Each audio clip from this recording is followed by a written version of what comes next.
வணக்கம். உங்க எல்லாருக்கும் தெரியும், அமெரிக்க படைகள் ஈரான் மீது போர் தொடுத்துட்டு இருக்குது. ஈரான் திருப்பி தாக்குது இஸ்ரேல் மேல. அமெரிக்கா படை தங்கி இருக்கிற குவைத்து இந்த மாதிரியான மத்திய கிழக்கு நாடுகள் மேலாம் போர் தொடுத்துட்டு இருக்காங்க. இது ரத்தம் சிந்துகிற அரசியல். இங்கே நடந்து கொண்டிருக்கிற இந்த தெருமுனை கூட்டம் திராவிட தேசிய கட்சிகளை எதிர்த்து நாம் தமிழர் கட்சி நடத்துகிற ரத்தம் சிந்தாத போர். இதை புரிஞ்சுக்கணும் முதல்ல. அன்பான சொந்தங்களே, நம்ம கிராமங்கள் எல்லாம் பார்த்திருப்போம். நம்ம வீட்டுக்கு பின்னாடி அந்த புழக்கடை சொல்லுவாங்க இல்லைங்களா, அந்த பகுதிகளெல்லாம் பார்த்தீங்கன்னா அவரை செடி முளைச்சிருக்கும், துவரை செடி முளைச்சிருக்கும், சொரக்காய் முளைச்சிருக்கும். இதையெல்லாம் நம்ம ஒரு சொரக்காயை விதைக்கின்னு வச்சிருப்போம். அவரைக்காயை முத்தி போனதுக்கு அப்புறம் அதை விதைக்கின்னு வச்சிருப்போம். இந்த விதையெல்லாம் நம்ம எப்படி பயன்படுத்தி எப்படி அதை பயன்படுத்துறோம் பார்த்தீங்கன்னா, மாட்டு சாணத்துல புதைச்சி வச்சு ரொம்ப காலமா அது உயிரோட்டமா இருக்குன்றதுக்காக மாட்டு சாணத்துல புதைச்சி வச்சிருப்போம். உரிய பருவம் வரும்போது அந்த விதையை எடுத்து நட்டு வச்சு வளர்த்தா விதை நல்லா வளரும். அப்படித்தான் அன்பார்ந்த சொந்தங்கள் 5 ஆண்டு காலம் பொறுக்கு விதை மரபினராகிய நாங்கள் எங்கள் களத்தில் ஒவ்வொரு வேட்பாளரையும் தரமான விதைகளாக பொறுக்கி எடுத்திருக்கிறோம். அப்படி ஒரு தரமான விதை தான் உங்கள் முன்னால் உட்கார்ந்து கொண்டிருக்கிற எங்கள் வேட்பாளர் ஐயா சுரேஷ்குமார் அவர். உறுதியா நம்புறேன் நான், 2026 தேர்தல் மே மாத முடிவுக்கு பிறகு இந்த மேற்கு சட்டமன்ற தொகுதியின் பிரதிநிதியாக, சட்டமன்ற உறுப்பினராக, நாம் தமிழர் கட்சியின் உறுப்பினராக உறுதியாக தமிழக சட்டமன்றத்தில் கால் பதிக்க போகிற ஐயா அவர்களுக்கு என்னுடைய முன்னதான வாழ்த்துக்களையும் வணக்கங்களையும் செலுத்துகிறேன்.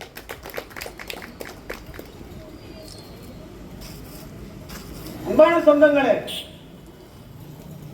இன்றைக்கு காங்கிரஸ் கட்சி, திராவிட முன்னேற்ற கழகம், விடுதலை சிறுத்தைகள், 2 கம்யூனிஸ்ட் கட்சி, கொங்கு தேசிய மக்கள் கட்சி, இன்னும் பிற கட்சிகள், லெட்டர்பேடு கட்சிகள் எல்லாம் சேர்ந்து ஒரு கூட்டணி அமைச்சிட்டாங்க. உறுதியாயிருச்சு ஒரு பக்கம். இவர்களுக்கு தொகுதியும் ஏறக்குறைய உறுதியாயிருச்சு. எந்தெந்த தொகுதியும் தெரியாது, எண்ணிக்கை சரியா உறுதியா தெரியல. ஆனால் ஒரு பக்கம் ஒரு கூட்டணி உறுதியாயிடுச்சு. இன்னொரு பக்கம் பாரதிய ஜனதா, அஇஅதிமுக இப்போ 2-3 நாளா ஒரு பேச்சு ஓடிக்கிட்டு இருக்குது. புதுசா வந்திருக்கிற கூத்தாடியில் கூட போய் கூட்டு சேர்றாருங்கிற மாதிரி ஒரு செய்தி வந்துகிட்டு இருக்குது. இருக்கட்டும், பரவாயில்ல.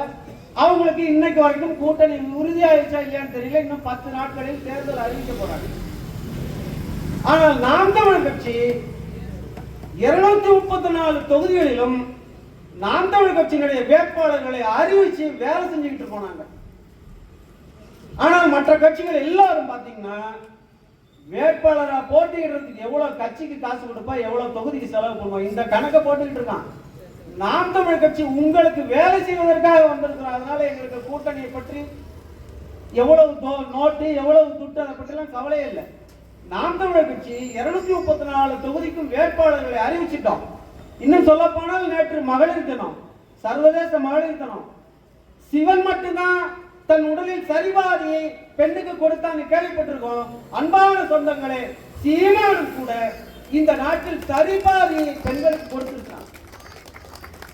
இன்னும் சொல்ல போனால் படையாட்சிகளுக்கு உரிய இடம், பறையர்களுக்கு உரிய இடம், நாடார்களுக்கு உரிய இடம், கோணார்களுக்கு உரிய இடம், முதலியார்களுக்கு உரிய இடம், எல்லா கட்சிகளுக்கும் உரிய இடத்தை சரியாக கொடுத்து சமநீதியை கொடுத்திருக்கிற ஒரே கட்சி, ஒரே அரசியல் கட்சி இந்தியாவிலே நாம் தமிழர் கட்சி தான். பெருமையோட திமிரோடு சொல்லுவோம். ஆமாமே அன்பு சொந்தங்களே, இன்னும் சொல்ல போனால் தமிழ் பேசுகிற பிராமணர்களுக்கு 6 இடத்துல, தமிழ் பேசுகிற பிராமணர்களுக்கு 6 இடத்துல போட்டியிடறதுக்கு நாம் தமிழர் கட்சி வாய்ப்பு கொடுத்தது. ஆனா இப்ப எல்லா அரசியல் கட்சிகளும் எங்களை விமர்சிக்கிறவங்க எல்லாரும் என்ன தெரியுமா சொல்லுவாங்க, நாங்க தான் தொடக்கத்துல இருந்து சொல்லிட்டு இருக்கிறோமே, நாம் தமிழர் கட்சி பாரதிய ஜனதாவோட பி டீம், இவங்க பார்ப்பனிய கைகூலி, இவனுக்கு RSS சங்கிகள், இப்படிதான் பேசுவான். யாரா RSS கைகூலி, யாரா பாரதிய அடிமை, பாரதிய ஜனதாவுக்கு யாரா கைகூலி, யாரா அடிமை, யார் அடிமை? வாஜ்பாய் காலத்துல 5 ஆண்டு காலம் முரசொலி மாறன மந்திரியா வச்சுக்கிட்டு இருந்தீங்க. நீங்க அடிமையா, நாங்க அடிமையா? உடம்பு சரியில்லை அமெரிக்காவுக்கு கூட்டிட்டு போனா மொத்த செலவையும் அரசாங்கம் பார்த்துட்டு அயோக்கிய பயல்களை வேலை செய்யறதுக்கு மருத்துவம் பார்த்துக்கிறதுக்கு மருத்துவமார்கிட்ட காசே இல்லை. மக்கள் வரிப்பணத்துல திருடி தின்னவன் இவனுங்க சொல்றாங்க எங்களை பாரதிய ஜனதாவுடைய அடிவரடி, பாரதிய ஜனதாவுடைய பி டீம்ங்கிறான். நான் கேட்கிறேன், பாரதிய ஜனதாவுடைய பி டீம் நாம் தமிழர் கட்சி, சரி நீங்க யாரு? நீங்க யாரு? ஒரு சாதாரண தலைவர் போட்டியில கூட ஜெயிக்க முடியாத ஒரு எச் ராஜாங்கிறவன திமுக காரங்க கூட்டணி வச்சு ஓட்டு போட்டு முதல் முறையா சட்டசபைக்கு அனுப்புனா நீதான் ஒரிஜினல் டீம். நீதான் பக்கத்து வீட்டுக்காரனு கூட தெரியாதுங்க லட்சுமணன் ஒருத்தர். அப்ப அன்னைக்கு சேலம் 1வது தொகுதி, சேலம் வடக்கு தொகுதி இன்னைக்கு சொல்லுகிற தொகுதி வந்து சேலம் 2வது தொகுதி சொல்லிக்கிட்டு இருப்பாங்க.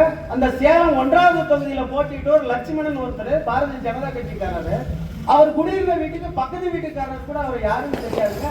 ஆனாலும் அவர் பாரதிய ஜனதா கட்சியினுடைய சட்டமன்ற வேட்பாளரா வென்று திமுக காரனுடைய ஓட்டுகளை பெற்றுதான் சட்டமன்றத்துக்குள்ளார போனாரு. யாரை பார்த்து பிடின்னு சொல்றீங்க? யாரை பார்த்து பிடின்னு சொல்றீங்க?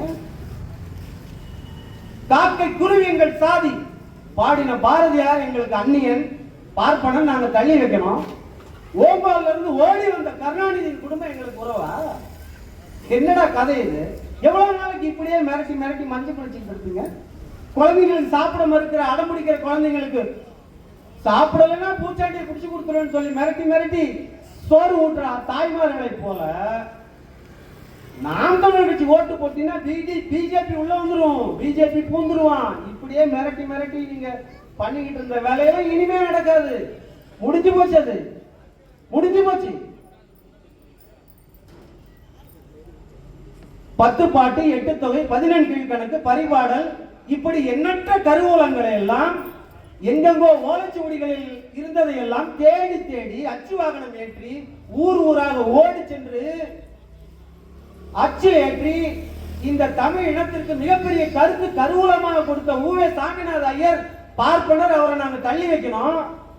தமிழ் மலம், தமிழ் காட்டுமிராண்டி மொழி, தமிழை விட்டொழியுங்கள் சனின்னு பேசின ஈரோட்டு வெங்காயம் எனக்கு தந்தையாடா? என்ன கதை இது? என்ன கதை? இதையெல்லாம் மாற்றுவதற்காக தான் நாம் தமிழர் கட்சி. இதை மாற்றுவதற்காக தான் நாம் தமிழர் கட்சி. ஒரு முறை எனக்கு முன்னால் பேசிய தம்பிகள் எல்லாம் சொன்னதை போல ஒரே ஒரு முறை நாம் தமிழர் கட்சி வென்று சட்டமன்றத்திற்குள்ள நுழைஞ்சிட்டோம்னா அடுத்த 100 ஆண்டுகளுக்கு எங்களை எவராலையும் தொட முடியாது. அத்தனை வேலை செய்வோம். 11 கனவு இருக்குது, கோடி கனவுகளை வைத்திருக்கோம். 10 ஆண்டுகளில் பசுமை திட்டம் இருக்குது என்கிட்ட. ஐயா சொன்ன மாதிரி மரக்கன்றுகளை நடணும். இன்னைக்கே வெயில் கொளுத்துதுங்க, இன்னைக்கே வெயில் கொளுத்துது. சாலை வேணும், வேகமா பயணிக்கிறதுக்கு சாலை வேணும். ஆமா, ஆனா சாலை ஓரத்துல மரம் வேணுமா வேணாம்? நமக்கே தெரியுமே, இந்த பகுதியில் இருக்கிற அத்தனை மரங்களையும் வெட்டி வைத்துட்டான். இன்னைக்கு நிழலுக்கு நிக்கிறதுக்கு மரம் இல்லையே. எங்க போவ? எங்க போவ? மரம் இருந்தாலும் மழை பெய்யும். இதையெல்லாம் புரிஞ்சிக்க மாட்டோமா நம்ம? இன்றைக்கு குடிநீர் உறுதியா சொல்றேன்னாரு, அதுல கொஞ்சம் நான் மாறுபடுறேன். இன்னும் 10 நாள்ல பாத்தீங்கன்னா சுவையசுங்கிற தனியார் நிறுவனத்துக்கு நம்ம மாநகராட்சியில இருந்து குடிநீரை தனியாருக்கு தாரை வாத்து தான் வித்துட்டான். இனிமே நீ குடிக்கிற தண்ணிக்கு நீ வீட்டுல மோட்டர் போட்டுருவான், மீட்டர் வச்சிருவான் கரண்ட் மாதிரி. பொது குழாயில நீ தண்ணி குடிக்கணும்னு கனவு கூட கண்டாத. பொது குழாயெல்லாம் நிறுத்தப்படும். நீ குடிக்கிற ஒவ்வொரு சொட்டு தண்ணீருக்கும் நீ வரி செலுத்தி ஆகணும். இந்த குப்பைகளுக்கு கூட வரி செலுத்துகிற இந்த குப்பைகளின் ஆட்சியில், இனி வருகிற ஆட்சியில் குடிக்கிற தண்ணீருக்கும் கூட நம்ம வரி செலுத்தி தான் தீரணும். இதையெல்லாம் மாற்றுவதற்காக நாம் தமிழர் கட்சி, இதையெல்லாம் மாற்றுவதற்கு தான் நாம் தமிழர் கட்சி. எவ்வளவு பேசிட்டு இருக்கிறாங்க. வெறும் 5%, 1/2%, 5 கூட இல்ல, வெறும் 1/2% ஓட்டு வச்சிருக்கிற விஜயகாந்த் கட்சிக்கு 6 சட்டமன்ற தொகுதி 150 கோடி ரூபாய் பணம் போயிருச்சு. தொகுதி உறுதி செய்யப்படல. ஆனா மச்சான் வந்து இன்றைக்கு உறுதி செய்யப்பட்டுருச்சு, மேலவைக்கு எம்பியா போறாரு. நம்ம வடிவேலுக்காக தான் ஞாபகத்துக்கு வருது. வடிவேலு அக்காவை வச்சு பேக்கரி வாங்கினாரோ இல்லையோ, சத்தியமா சதீஷ் அக்காவை வச்சு எம்பி ஆகிட்டாரு. அதான் நடந்தது. இதுதான் நடந்தது. சரி, நீ மேலவையில போய் என்ன பண்ணுவ? என்ன பண்ணுவ? என்ன பேசுவ? பேசுறதுக்கு ஏதாவது அவன்கிட்ட செய்தி இருக்கா? எதுவுமே இல்லை. போயிட்டு பெஞ்ச தேய்ச்சிட்டு 3 லட்சம் ரூபாய் சம்பளம், விமான பயணம், முதல் வகுப்புல தொடர் வண்டியில முதல் வகுப்புல பயணம், உனக்கு உதவியாளருக்கு எல்லாத்துக்கும். மிகப்பெரிய பிசினஸ் ஏதாவது அங்க டெல்லி பக்கத்துல அந்த பக்கத்துல இருக்கிறவங்க எல்லாத்துலயும் கூட்டணி போட்டு பல ஆயிரம் கோடி அடிச்சுட்டு வர்றதுக்கு ஒரு திட்டம். அதுக்குதான் நீ எம்பி ஆயிருக்க. இந்த மக்களுக்கு ஏதாவது பேசுவதற்காக, ஏதாவது நடைமுறை கொண்டு வருவதற்காக ஏதாவது நீங்க செஞ்சிருக்கீங்களா? ஏதாவது செய்யறதுக்கு உனக்கு கனவு இருக்கா? எனக்கு முன்னால் பேசிய தம்பிகள் எல்லாம் கூட நிறைய பேசினாங்க. இதுக்கு முன்னாடி ஐயா அருள்னு ஒருத்தர் இருந்தாரு, இப்பவும் இருக்காரு. இப்ப வரைக்கும் அவர் தான் எம்எல்ஏ. ஏதாவது ஒன்று சொல்லுங்க. அவர் செய்த 5 ஆண்டு காலத்துல அவருடைய சாதனைன்னு சொல்றதுக்கு என்ன இருக்குது? எதுவுமே கிடையாது. அதனாலதான் அங்கங்க பேருந்து நிறுத்தம், பஸ் ஸ்டாப் கட்டி பெருசா அருள் ராமதாஸ் பேரை போட்டிருக்காரு. வேற ஏதாவது சொல்லுங்களேன். இந்த தொகுதியில நாங்க இத்தனை பேருக்கு வேலை வாய்ப்பு கொடுத்துருக்கோம், இந்த பகுதியில இந்த மக்களுக்கு, இந்த பகுதியில படிக்கிற மாணவர்களுக்கு உயர்கல்வி படிக்கிறதுக்கு நான் இவ்வளவு ஒரு உதவி செஞ்சிருக்கிறேன், நிதி உதவி பெற்று தந்திருக்கிறேன், இல்ல உயர்கல்வி நிறுவனங்களில் நான் அவங்களை எல்லாம் சேர்த்து வச்சிருக்கேன், அவங்க படிச்சுக்கிட்டு இருக்காங்க, சொல்லுங்களேன். அருளை விட்டுருங்க. அதுக்கு முன்னாடி 10 ஆண்டுகளா இருந்த வெங்கடாஜலம் சாதாரண மில் தொழிலாளி தானே அவரு. பல்லாயிரம் கோடி ரூபாய் சொத்து எப்படி வந்தது அவருக்கு? எப்படி வந்தது? நாள் பூரா உழைக்கிறங்க. உங்ககிட்ட என்கிட்ட இல்லாத காசு வெறும் 5 ஆண்டுகள் எம்எல்ஏவா எம்பியா இருக்கிறவர்கிட்ட போய் சேருதுன்னா இது எப்படி நம்ம யோசிக்க வேணாமா? ஏன் நம்ம யோசிக்க மறுக்கிறோம்? வெறும் 5000 ரூபாய்க்கு உங்களுடைய வாக்குகளை விற்கிறீங்க. இதே திமுகவினுடைய தோற்றுனர் பிதாமகன் அண்ணாதுரை சொல்றாரு, அற்ப ரொட்டி துண்டுகளுக்காக தங்கத்தை எவனாலும் விற்பானா? தவிட்டுக்கு தங்கத்தை விற்பானான்னு கேட்கிறாரு. இவனுங்க தான் நம்ம கையில இருக்கிற தங்கம் என்கிற வாக்கை வெறும் தவிட்ட வாங்கிட்டு வித்துக்கிட்டு இருக்கிறோம். இவன் தான் செய்யறான். நமக்கு அதை தெரியாம நம்மளுடைய உரிமையை சாதாரண அற்ப தொகைக்கு வித்துக்கிட்டு இருக்கிறோம். அன்பார்ந்த சொந்தங்களை, ஒரே ஒரு செய்தி நீங்க பொறுமையா யோசிச்சு பாருங்க. 2010 நாம் தமிழர் கட்சி துவங்கப்படுது. 5 ஆண்டுகள் நாங்க தேர்தல் அரசியலுக்குள்ள வரல. 2016 முதல் முறையா நாம் தமிழர் கட்சி தேர்தல் அரசியல்ல பங்கெடுக்குது. அன்றிலிருந்து இன்றைக்கு வரைக்கும் 1 ரூபாய் வாக்குக்கு யாருக்கிட்டே நாங்க காசு கொடுத்தோம்னு சொல்லுங்க. ஒரே 1 ரூபாய் இல்ல. நாங்க பேசுறோமே, எங்களுக்கு தான் யாராவது காசு கொடுத்தாங்கன்னு சொல்லுங்க. காசு வாங்கிட்டு நாங்க பேசுறோம் அப்படிதான் ஏதாவது சொல்லுங்களேன். குவார்டர் கொடுக்கல, கோயில் பிரியாணி கொடுக்கல, எதுவுமே கொடுக்கலீங்க. 1.1 வாக்கு, 1.1% அன்னைக்கு முதல் 2016 நாம் தமிழர் கட்சி தொடங்கி நாங்க தேர்தலில் சந்திச்சப்போ 1.1 வாக்கு. அடுத்து 2019 தேர்தல் 2.4 வாக்கு.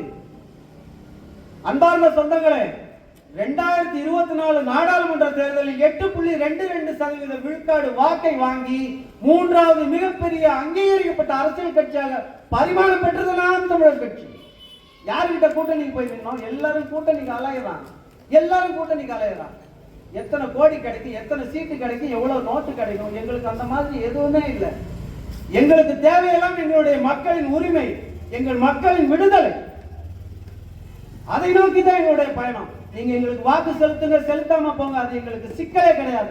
ஆனால் ஒரு நாள் உண்மை வென்றே தீரும். நாம் தமிழர் கட்சி வென்றே தீரும்.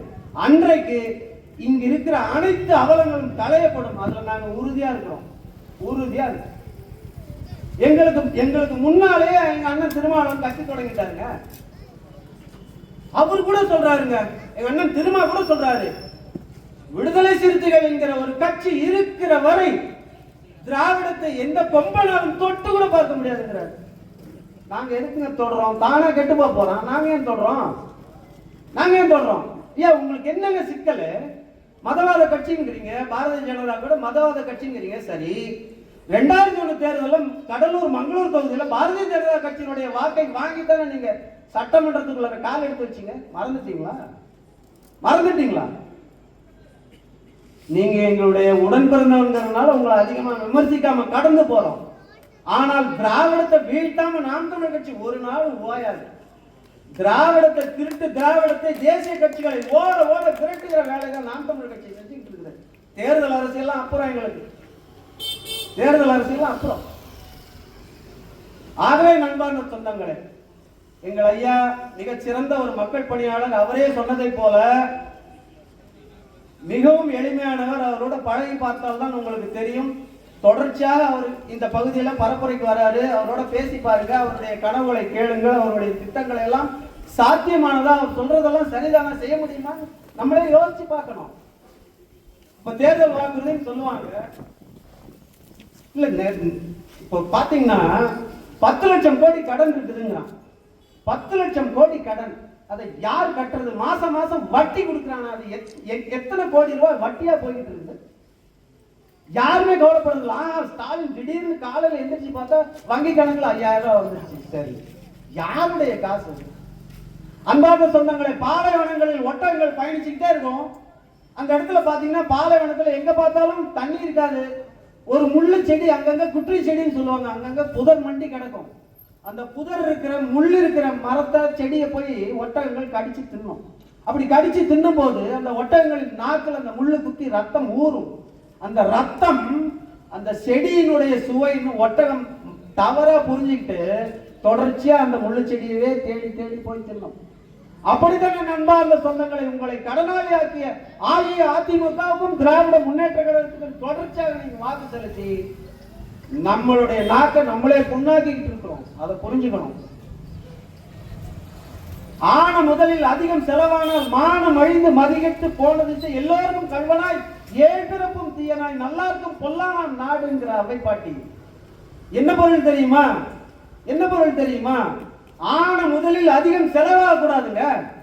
10 ரூபா வருமானமா 8 ரூபா செலவு பண்ணு, 2 ரூபா மீதி பண்ணு. அதுதான் சரியான பொருளாதார திட்டமிடல். உனக்கு வருமானமே இல்லையே, 10 லட்சம் கோடியை கடன் வாங்கி இருக்கிறீங்க. எதுக்காக? யார் கேட்டா வாங்கிட்டா? மகளிர் 2000 கோடி யார் கேட்டா வாங்கிட்ட? யார் கேட்டா? 5 வருஷமா கோடை வரவே இல்லையா? என்ன திடீர்னு உனக்கு இந்த வருஷம் கோடை வருது? தம்பி சொன்ன மாதிரி ஜப்பானுக்கு டிக்கெட் போட போறோம் நம்ம. உன்னுடைய வாக்கு தான் உனக்கு குறி, உன்னுடைய வாழ்க்கை இல்லை. அதை புரிஞ்சுக்கணும். நாம் தமிழர் கட்சி உங்களுடைய வாழ்க்கைக்கானவர்கள், ஒருபோதும் உங்கள் வாக்குக்கானவர்கள் அல்ல. இதை புரிஞ்சுக்கணும். இதை புரிஞ்சுக்கிட்டா நாம் தமிழர் கட்சி வெல்லும். நாம் தமிழர் கட்சி வெல்லும் என்பது நாம் தமிழர் கட்சியினராகிய நாங்கள் அல்ல, நீங்கள். உங்களுடைய வெற்றி, நாம் தமிழர் கட்சி பெறுகிற வெற்றி எங்களுடைய வெற்றி அல்ல, உங்களுடைய வெற்றி. உங்களுடைய வெற்றி. ஏன்? நான் யாரு? அரசியல் பின்புலம் இருக்கிறவனா? பெரிய பணக்காரனா? ஒண்ணுமில்லைங்க, சாதாரண ஆட்டோ ஓட்டுற நாயங்க நானு. ஏன் இந்த இடத்துல வந்து கத்திக்கிட்டு இருக்கிற? என் இனம் அடிமைப்பட்டு கிடக்கிறது. தம்பிகளெல்லாம் சொன்ன மாதிரி என் மொழி பயிற்று மொழியா மாறி இருக்குது. பயிற்று மொழியா மாறி இருக்குது. இன்றைக்கு காலையில சன் தொலைக்காட்சி பார்த்துக்கிட்டு இருக்கிறேன். வழக்கமா ஒரு அம்மா பேசிக்கிட்டு இருக்கோம். நேற்று வரைக்கும் வள்ளலார் பெருமையை பேசிக்கிட்டு இருந்த அம்மா இன்னைக்கு மகளிர் தினம்னு சொல்லிட்டு ராணி மங்கம்மான்னு ஒரு அம்மாவை பேசுதுங்க. ராணி மங்கம்மான்னு எத்தனை பேர் கேட்டீங்கன்னு தெரியல. எனக்கு ரத்தம் எல்லாம் கொதிச்சதுங்க, ரத்தம் கொதிச்சது. ஏன்? தமிழகத்துல ஒரு பொம்பளை கூட வீர பெண்மணி இல்லையா? ராணி மங்கம்மா தெலுங்குச்சுதான் உனக்கு கிடைச்சாளா? அவதான் கிடைச்சாளா? வீர பெரும்பாட்டி வேலு நாச்சியார தெரியாதா உனக்கு? அவள் படையில் இருந்த குயிலியை தெரியாதா உனக்கு? என்னங்கடா கதை? என்ன கதை? எவ்வளவு நாளைக்கு இப்படி எங்களை ஏற்றிக்கிட்டே இருப்பீங்க? எவ்வளவு நாளைக்கு? ஒரு நாள் வரும். அந்த ஒரு நாள் வரும்போது உங்களுக்கு மிகப்பெரிய ஒரு திருப்பத்தை இந்த நாடு சந்திக்கும். நாங்க தெலுங்கு பேசுறோம், கன்னடம் பேசுறோம், உங்களுக்கு எல்லாம் எதிரானவர்களா இல்ல. நாங்கள் கேட்பதெல்லாம் எங்களுடைய உரிமை. நான் ரொம்ப வெளிப்படையாக பேசுறேன். தமிழ்நாட்டில் சற்றேறக்குறைய 36 பேருக்கு மேல தெலுங்கை தாய்மொழியாக கொண்டவர்கள் எம்எல்ஏ உட்கார்ந்துருக்கான். 17 பேருக்கு மேல் எம்பியா உட்கார்ந்துருக்கான். ஆந்திராவிலையோ தெலுங்கானாவிலையோ கர்நாடகாவிலையோ கேரளாவிலையோ தமிழன் அமைச்சரா இருக்கானா, எம்எல்ஏவா இருக்கானா, எம்பியா இருக்கானா? வேணாங்க, ஒரு சாதாரண மாமன்ற உறுப்பினரா இருக்கிறான். அவனெல்லாம் தெளிவா இருக்கிறான். என் மண்ணுக்கு நான் தான், என் மண்ணை நான் தான் ஆளணும். யார் வேண்டுமானாலும் வா, வாழ்ந்துட்டு போ. ஆந்திராவில் தமிழர்கள் யாரும் போய் குழைக்கலையா? கர்நாடகாவில் தமிழர்கள் பெங்களூர்ல யாருமே வாழலையா? வாழ்றோம். கேரளாவில் யாருமே போய் பிழைக்கலையா? பிழைக்கலாம். ஆனா ஒருபோதும் உன்னை ஆளுகிற உரிமையை அவன் விட்டே தரமாட்டான். தெளிவா இருக்கிறான். நீ தான் இழிச்சவாயன், நீ தான் இழிச்சவாயன். அதனாலேயே தான் 36 பேருக்கு மேல அத்தனை பேரும் இங்க பிறமொழியாளர்களா வந்து எம்எல்ஏ உட்காந்துருக்கான், எம்பியா உட்காந்துருக்கான், அமைச்சர்களா உட்காந்துருக்கான். சேகர் பாபு தெலுங்கரு, கே என் நேரு தெலுங்கரு, சாத்தூர் கே கே ராமச்சந்திரன் தெலுங்கரு, ஏவா வேலு தெலுங்கரு, கருணாநிதியே தெலுங்கரு, ஸ்டாலினே தெலுங்கரு தான். அப்புறம் என்ன அவனையோட எல்லாம் ஏன் போய் சொல்லிக்கிட்டேன்? இவனுங்களை ஓட ஓட விரட்டணும், என்னுடைய உரிமையை மீட்டே தீரணும். அதற்காகத்தான் என் அன்பு சொந்தங்களே, உங்களது வாக்கு என்னும் வலிமையான ஆயுதத்தை நாம் தமிழர் கட்சிக்கு கொடுங்க. நாம் தமிழர் கட்சிக்கு விடுங்க. ஒண்ணும் இல்லைங்க, ஒண்ணும் இல்ல. சாதாரணமா கள்ள சாராயம் குடிச்சு செத்து போனவனுக்கு 10 லட்சம் ரூபாய் பணம் கொடுக்கிறாருங்க இந்த ஸ்டாலின். கள்ள சாராயம் குடிச்சு செத்து போனவனுக்கு 10 லட்சம் ரூபாய் பணங்க. இது ஒரு அக்கிரமம் இல்லைங்களா? அது இது அக்கிரமமா இல்லையா? அவன் திமிர் எடுத்து போய் குடிச்சிட்டு சாவுறாங்க. இன்னும் 10 பேர் சாவட்டுமே. நல்ல சாராயமும் விற்கிறான் தானே, கவர்மெண்ட்ல விற்கிறான் தானே. அதை குடிக்காம கள்ளச்சாராயம் குடிச்சு செத்தானா அவனுக்கு 10 லட்சம் ரூபாய் பணம் எவன் அப்பா வீட்டுல வந்து கொடுக்குற? ஒருத்தன் கேட்கலங்க நாம் தமிழர் கட்சியை தவிர. இங்க ஒரு கூட்டாளி பையன் ஈரோட்டுக்கு வந்தான், அவனை பார்க்க போய் 40 பேர் செத்து போனான், அவனுக்கு 10 லட்சங்க. யார் அப்பா வீட்டுல இருந்து எடுத்து கொடுக்குற? விபத்துல சாகுற 2 லட்சம் ரூபாய் கொடுக்குறான். காவல்துறையினர் அடிபட்டு சாகுறாங்க, 10 லட்சம் ரூபாய் கொடுக்க மாட்டேங்கிறான், 2 லட்சம் ரூபாய் 3 லட்சம் ரூபாய் முதல்வர் நிவாரணம் நிதிங்க. என்னங்கடா அக்கிரமம்? இதெல்லாம் மாத்த வேணாமா? ஏன்னு கேட்க வேணாமா? இதுக்காக தாங்க நாம் தமிழர் கட்சி. நாம் தமிழர் கட்சி வானத்திலிருந்து வந்தவங்க இல்ல, உங்கள் வயிற்றிலிருந்து வந்தவர்கள். அதை புரிஞ்சுக்க முதல்ல. உங்கள் வயிற்று பிள்ளைகள் வந்திருக்கிறோம் நாங்க. எங்களுக்கு ஒண்ணும் வேத்து வழியில. நீங்க தொடர்ச்சியா நாங்க தோத்துக்கிட்டே தான் இருக்கிறோம், தொடர்ச்சியா தோத்துக்கிட்டு இருக்கிறோம். 2016 தேர்தல் அரசியல் நாங்கள் கால் பதித்ததிலிருந்து கடந்து போன 2024 தேர்தல் வரைக்கும் தொடர்ச்சியா தோல்வி தோல்வி தோல்விதான். ஆனாலும் வீரியமாக வந்து வீதியில் நின்று கத்திக்கிட்டு இருக்கோம். இந்த வில்லு திமிரு துணிச்சல் நாம் தமிழர் கட்சியை தவிர வேற எந்த கட்சியாரும் கிடையாது. ஒருவேளை திமுக தோத்துருச்சுன்னா அடுத்த 6 மாசத்துக்கு வெளியே வர மாட்டான். அதிமுக தோத்துச்சுன்னா அதோட அது கட்சி முடிஞ்சு போச்சு, கிட்டத்தட்ட அது முடிஞ்சு போச்சு. இப்பவே ஒருவேளை தோற்றுட்டானா அவ்வளவுதான். நாம் தமிழர் கட்சி அப்படி இல்லைங்க. நாங்கள் பாஷாணத்தில் விஷத்தில் இருந்து புழுத்த புழு. எங்களுக்கு விஷம் ஒண்ணும் செய்யாது. கருணாநிதி ஜெயலலிதாவை பார்த்து நாங்க அரசியலுக்கு வரலங்க. எம்எல்ஏ தலைவர் மேதகவை பிரபாகரனை பார்த்து அரசியல் செய்ய. எங்கள் அன்பார்ந்த சொந்தங்களே, ஒரே ஒரு துருப்பிடித்த துப்பாக்கி தாங்க பிரபாகரன் இருந்தது. ஒரு துருப்பிடித்த துப்பாக்கி தான். 13 வயசு தலைவர் பிரபாகரனுக்கு 13 வயசு. எங்கேயோ ஒருத்தர்கிட்ட துப்பாக்கி இருக்குதுன்னு கேள்விப்பட்டு அவருடைய அத்தை போட்ட மோதிரத்தை எடுத்துட்டு போய் அடமானம் வச்சு 50 ரூபாயை எடுத்துட்டு போய் அந்த துப்பாக்கி வச்சிருக்கிறேன்னு கேள்விப்பட்டார் இல்லையா? அவர்கிட்ட போய் கொடுத்து ஒரு துப்பாக்கியை வாங்கன்னு சொல்றாரு. அந்த துப்பாக்கி வச்சிருக்கிற நபர் சிரிக்கிறார். டே பெடியல், பொடின்னு தான் சொல்லுவாங்க சின்ன பசங்களை எல்லாம் ஈழத்துல. நீ பொடி, நீ என்னடா ஈழத்தை வாங்கிருக்கியா? எங்களாலே முடியல, போடா போ, போய் படிக்கிற வேலையை பாருங்க. தலைவர் பிரபாகரனுக்கு எப்படியோ கஷ்டப்பட்டு ஒரே ஒரு துருப்பிடித்த துப்பாக்கி தான் கிடைச்சது. அந்த துருப்பிடித்த துப்பாக்கியை சரி செய்துதான் இந்த இனத்தின் துரோகி துரையப்பா முதல் போட்டு தள்ளினார். முதல் களையெடுத்ததுதான் வரலாறு. நாம் தமிழ் கட்சியினுடைய வரலாறு தமிழின துரோகியை முதல் களையெடுத்ததுதான். கடைசி வரைக்கும் தலைவர் பிரபாகரன் அதை தான் செஞ்சாரு. இன்றைக்கு நாங்கள் எங்கள் தலைவருடைய படத்தை இப்படி போட்டிருக்கிறோம். வேற எந்த கட்சியும் போடலைங்க. இன்னைக்கு 15-16 வருஷத்துக்கு முன்னாடி எந்த கட்சியும் போடலைங்க.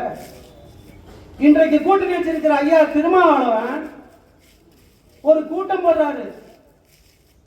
புலிகளை ஆதரிச்சு மாவீரர் நாளுக்கு ஒரு கூட்டம் போடுறாரு. ஒட்டுன அத்தனை சூரத்தையும் காவல்துறையை வைத்து கிழித்தது திமுக அரசாங்கம். கடைசி வரை அனுமதி மறுத்தது திமுக அரசாங்கம். ஆனா இன்றைக்கு நாம் தமிழர் கட்சி ஒற்ற தலைவர் பிரபாகரன் ஒற்ற போஸ்டர் கை வைங்க பார்க்கலாம். கை வைங்க, வச்சுதான் பாருங்களேன் என்ன நடக்குதுன்னு பார்த்துருவோம். வச்சுதான் பாருங்க. அப்படிப்பட்ட தலைவர் பிரபாகரனை பார்த்து தான் நாங்கள் அரசியலுக்கு வந்திருக்கிறோம்.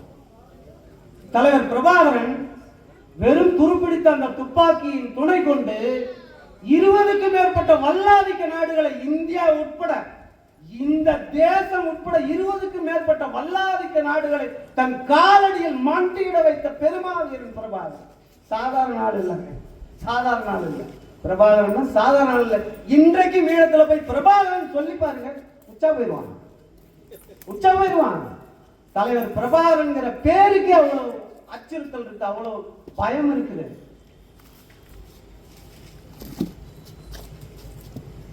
எங்கள் தலைவர் இயக்கம் தொடங்கிய போது தமிழீழ விடுதலை புலிகள் மட்டுமல்ல, ஈரோஸ்னு ஒரு அமைப்பு, தெலோன்னு ஒரு அமைப்பு, இஎன்டிஎல்எஃப்னு ஒரு அமைப்பு, பிளாட்னு ஒரு அமைப்பு, இது எண்ணற்ற இயக்கங்கள் இருந்தன. தலைவர்கிட்ட போய் கேட்கிறாங்க, என்னங்க நம்மளும் தமிழீழத்துக்கு தான் போராடுறோம் தலைவர், இது மாதிரி எண்ணற்ற அமைப்புகள் இருக்குது, என்ன பண்றது? தலைவர் சிரிச்சுக்கிட்டே சொல்றாரு, உண்மையும் நேர்மையும் எங்கே இருக்கிறதோ அங்கே மக்கள் தானாக வந்து சேருவார்கள். அப்படித்தான் நாம் தமிழர் கட்சிக்கு 36 லட்சம் வாக்குகள் உண்மையும் நேர்மையும் இருப்பதனால தான் நாம் தமிழர் கட்சிக்கு வந்து சேர்ந்திருக்கிறது. எங்கள் தம்பிகள் எனக்கு முன்னால் பேசியதை போல எங்கள் தலைவர் பிரபாகரன் துவக்கேந்தி போராடினார், ஆயுதம் ஏந்தி போராடினார். அவருடைய பிள்ளைகள் நாங்கள் அறிவாயுதம் ஏந்தி போராடுகிறோம். அவ்வளவுதான் வேறுபாடு. புலிகளுக்கு எங்களுக்கு எந்த வேறுபாடும் கிடையாது. அவர்கள் சீருடை அணிந்த போராளிகள், நாங்கள் சீருடை அணியாத போராளிகள். அவ்வளவுதான்.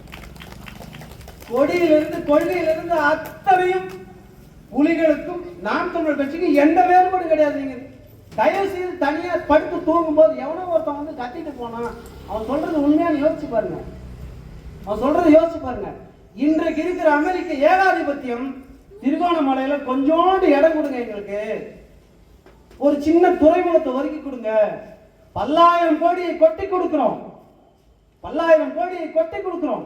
நீங்கள் விரும்புகிற தமிழீழ தாயகத்தை நாங்களே உங்களுக்கு முன்னிருந்து நடத்தி கொடுக்கிறோம், உங்களுக்கு வாங்கி கொடுக்கிறோம் சொன்னாங்க. தலைவர் பிரபாகரன் சொன்ன பதில் என்ன தெரியுமா? சிங்களர்கள் எங்கள் பங்காளிகள், அவங்க கூட நாங்க சண்டை போடுவோம், நாளைக்கு சேர்ந்துக்குவோம், நீ வந்து உக்காந்துட்டீங்கன்னா உன்னை நான் எப்படா எடுப்பது? அதனால இந்த உடன்பாட்டுக்கு நான் ஒத்துக்க மாட்டேன், எந்திரிச்சு ஓடுறாங்க.